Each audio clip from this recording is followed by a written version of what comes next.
Hello my dear students, welcome back to my new video on ratio analysis. My dear, हम लोग ratio analysis में अब activity ratio से शुरुआत करेंगे।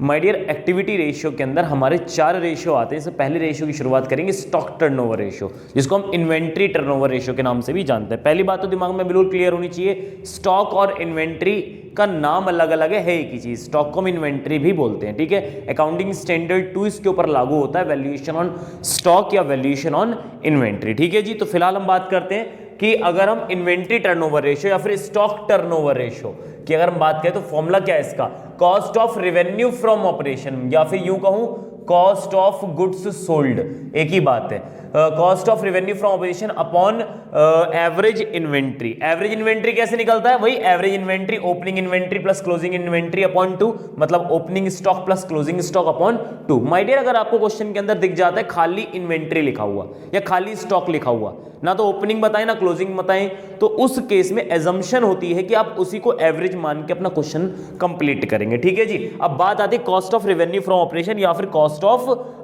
Goods sold. ये कैसे निकलता है, तो इसके निकालने का तरीका होता है ओपनिंग स्टॉक प्लस परचेजेस, कौन सी वाली purchases, net purchases, plus direct expenses minus closing stock, ठीक है जी। ये हमारा कॉस्ट ऑफ गुड्स सोल्ड का फॉर्मूला है, और कॉस्ट ऑफ गुड्स सोल्ड को हम नए फॉर्मेट में cost of revenue from operation के नाम से भी जानते हैं, ठीक है जी। और स्टॉक टर्नओवर रेशियो का आंसर, और हाँ एक चीज, सभी टर्नओवर रेशियोज होते हैं टाइम्स में आते हैं, ध्यान रखिएगा। इन सबके आंसर जो आएंगे वो टाइम्स में आएंगे, और सारे के सारे, जैसे पहली वीडियो में मैंने बताया कि जितने भी टर्नओवर रेशियोज हैं, एक्टिविटी रेशियो टर्नओवर रेशियो एक ही बात है, जितने भी टर्नओवर रेशियोज होते हैं इनके आंसर जो आते हैं टाइम्स में आते हैं, लेकिन हायर इज बेटर रहते हैं। केवल सीटीआर को छोड़ के, क्रेडिटर टर्नओवर रेशियो को छोड़ के बाकी सबके हायर इज बेटर रहते हैं, केवल सीटीआर लोअर इज बेटर होता है, ठीक है जी। तो अब बात करते हैं क्या कैलकुलेट, एक क्वेश्चन हमारे पास थोड़ा इंपॉर्टेंट क्वेश्चन भी है कि ये आपकी बुक का सबसे कॉम्प्लिकेटेड क्वेश्चन मेरे को दिखाई दिया, इससे ज्यादा कॉम्प्लिकेटेड क्वेश्चन दिखा नहीं, वरना मैं उसको भी करा डालता। तो क्या कहा गया, calculate the value of opening and closing inventory from the following information.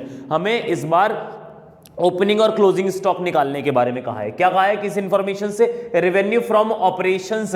My dear, ये रेवेन्यू फ्रॉम ऑपरेशंस सेल होती है, ठीक है जी। Cost of revenue from operation होता है कॉस्ट ऑफ गुड्स सोल्ड, और रेवेन्यू फ्रॉम ऑपरेशन होता है सेल्स, वो भी नेट वाली। ग्रॉस प्रॉफिट आपको दे रखा है 25% ऑन कॉस्ट। कहा गया opening inventory was 10,000 more than closing inventory. तो माय डियर, अगर क्लोजिंग इन्वेंट्री x है तो आपकी ओपनिंग इन्वेंट्री होगी x प्लस 10,000, ठीक है जी। तो हमें जो निकालना है, और हाँ लास्ट में दे रखा है इन्वेंट्री टर्नओवर रेशियो कितना है, 6 टाइम्स है। तो ठीक है, सबसे पहला बेसिक तरीका तो आपका यही है कि पहले तो स्टॉक टर्नओवर रेशियो का फॉर्मूला निकाल लो। क्या, cost of goods sold upon average stock. पर माय डियर, एवरेज स्टॉक कैसे निकलेगा, एवरेज स्टॉक निकालने का तरीका भी नहीं है। एवरेज स्टॉक निकालने के लिए अगर मैं वर्किंग नोट 1 बनाता हूं, तो वर्किंग नोट 1 के हिसाब से average stock is equals to, पूरा लिखना है एग्जाम में, अगर आपको फॉर्मूला लिखना है, कहीं आप मेरी तरह शॉर्ट कर जाओ, ठीक है जी। यहाँ तो बस मैं बता रहा हूँ, पढ़ा रहा हूँ, इस वजह से कर लेते हैं। Opening plus closing stock upon 2। तो माय डियर, एवरेज स्टॉक कैसे कैसे निकलेगा, यहां पर आप माय डियर देखें जरा ध्यान से कि ओपनिंग स्टॉक कहा क्या है, opening inventory was 10,000 more than closing inventory. तो अगर मैं क्लोजिंग इन्वेंट्री को x मान लूं तो ओपनिंग इन्वेंट्री क्या हो जाएगा, x प्लस 10,000, यही तो हो जाएगा, अपॉन 2। क्या निकल के आया, ये एवरेज स्टॉक। अगर मुझे किसी तरीके से एवरेज स्टॉक पता चल जाए, अगर मुझे किसी तरीके से एवरेज स्टॉक पता चल जाए, तो मेरे ये पूरे की पूरी इक्वेशन सॉल्व हो जाएगी। तो एवरेज स्टॉक कहां से पता चलेगा, इस वाले फॉर्मूले से। हमें यहां क्या दे रखा है, स्टॉक टर्नओवर रेशियो दे रखा है, ये रहा 6 टाइम्स। एवरेज स्टॉक हमारा वर्किंग नोट 1 में पता चल जाएगा। एक्चुअली क्वेश्चन में थोड़ा गलत कर दिया, ये क्वेश्चन ऐसे नहीं होगा, ये हमें तो एवरेज स्टॉक तो निकालना ही है, हमें तो एवरेज स्टॉक निकालना ही है, ऐसे नहीं। अपना इसको वर्किंग नोट 1 डालो, हम वर्किंग नोट 1 की मदद से इसको ढूंढेंगे, ठीक है जी। तो मैं यहां वर्किंग नोट 1 से कॉस्ट ऑफ गुड सोल्ड निकालता हूं। कॉस्ट ऑफ गुड सोल्ड कैसे आएगा भाई साहब, sales minus gross profit, sales minus gross profit. Sales आपको दे रखी है 4,00,000 50,000 की। और ग्रॉस प्रॉफिट क्या है? 25% किसका?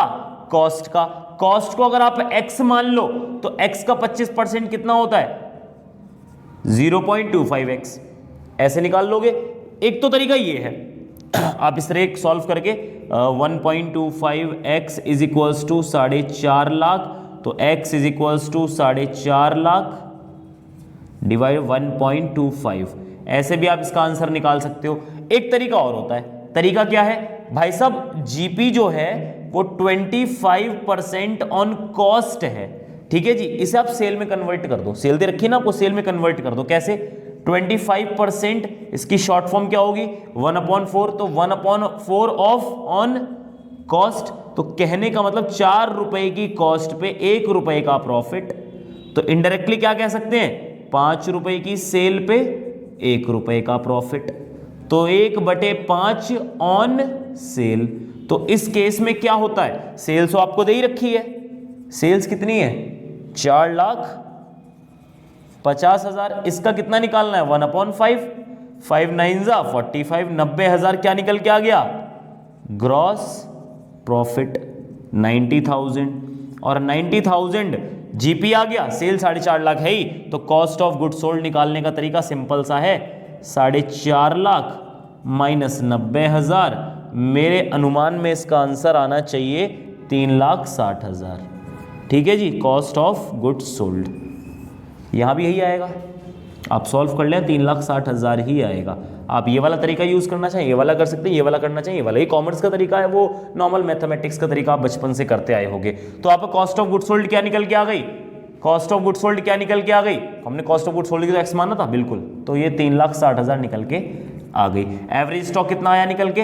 इसको डिवाइड कर दो 60,000, ठीक है, 6 से 36, तो एवरेज स्टॉक आया 60,000। चलिए जी, अब इसे रब करना पड़ेगा, स्पेस की समस्या है, इसे रब कर देता हूं मैं भैया। अगर किसी ने नोट ना किया हो पॉज करके और नोट कर लेना, ठीक है।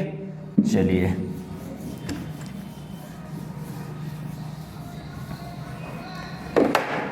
तो इस केस में हमारे पास एवरेज स्टॉक का फॉर्मूला क्या होता है? ओपनिंग स्टॉक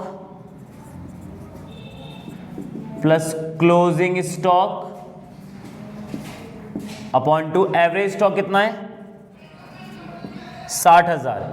ओपनिंग स्टॉक कितना है भाई साहब? कहा गया है कि opening stock was 10,000 more than the closing stock. तो क्लोजिंग स्टॉक को अगर आप x मान लो तो ओपनिंग स्टॉक कितना होगा? x प्लस 10,000 डिवाइड बाई 2, तो कितना है ये? सॉल्व करो, 1,20,000 या 2x प्लस 10,000 कितना है? 1,10,000 डिवाइड बाई 2x, 2 5 10, 55,000 रुपए x की वैल्यू आ गई।